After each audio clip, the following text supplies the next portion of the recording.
My name is Robbie Michelle Broughton, and I'm going to be discussing the Family Medical Leave Act.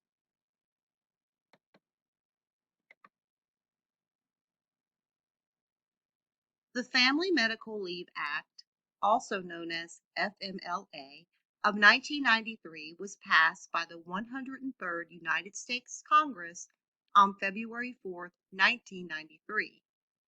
It was designed to grant employees the opportunity to take medical leave to care for a family member or themselves without punishment. The purpose of the Family Medical Leave Act of 1993 was to help families balance the demands of the workplace and family needs, promote stability and economic security of families, and promote national interest in preserving family integrity. The Family Medical Leave Act enables employees to take leave for medical reasons, such as birth or adoption, care for a child, spouse, or parent who has a serious medical condition. The reason that it matters is not only to care for family or self, but also promote equal opportunities for both men and women. The Family Medical Leave Act of 1993 establishes requirements for unpaid family and medical leave for permanent employees. There are 6 sections or titles to the Family Medical Leave Act. Employees that have been employed for at least 12 months or 1,250 hours of service during the previous 12-month period. It allows employees to receive 12 work weeks of leave during any 12-month period due to the birth or adoption of their child, to care for a child, spouse, or parent who has a serious health condition, or for their own serious health condition, which renders them unable to perform the functions of their position. As more women joined the workforce, it was becoming more important to offer family medical leave for giving birth to a child or to care for a sick family member. The primary purpose was to provide more stability and protect society's family unit. It was intended to give the middle working class the ability to have both family and a career. Before Congress passed the Family Medical Leave Act, it was common for employees to lose their jobs when they suffered from a major illness that required them to take more than a week off from work. Women were often placed in dangerous situations after giving birth by returning to work too early. Most often, women would have simply lost their jobs after having a child. It was also necessary to care for parents and spouses. If someone in the family became ill, and then the caregiver would potentially lose their job.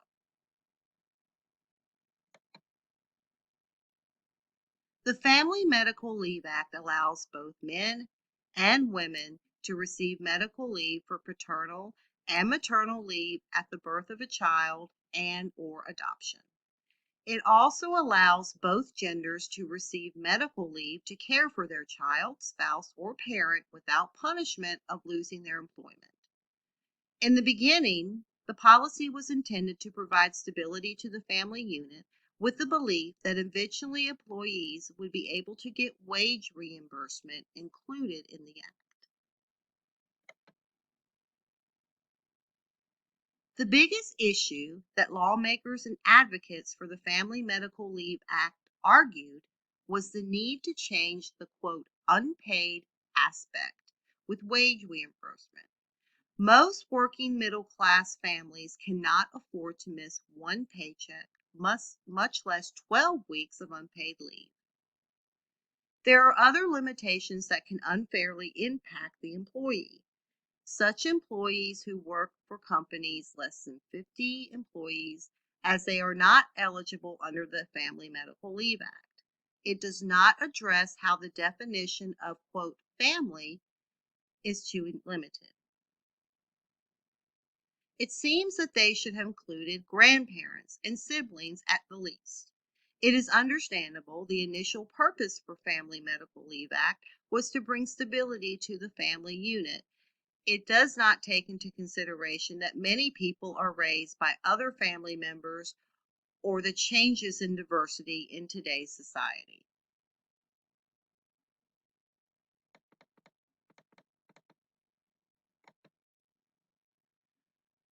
While the Family Medical Leave Act is beneficial for families that need time off to care for a new child, spouse, family member, or themselves, it could be expanded to include reimbursement of wages and expanded to other family members. The United States Bureau of Labor Statistics in 2018 stated that only 17% of civilian workers had access to family medical leave, while 89% had access to unpaid family leave. It appears that the Family Medical Leave Act could be updated in all states to include paid medical leave and expand the definition of family to meet the needs of a more diverse society. In July of 2020, the U.S. Department of Labor announced a request for information on the Family Medical Leave Act to gather information from the public on challenges or best practices in the use of family medical leave. In the request for information, there appear to be broad questions related to the definition of a serious health condition. This suggests that the Family Medical Leave Act is under review and there are potential changes in the future.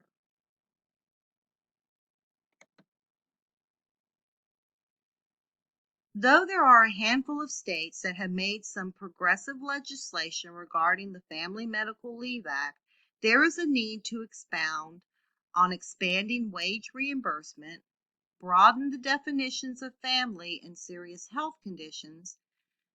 America is behind most all other developed countries on requiring employees to provide family medical leave with pay and extend to other family members.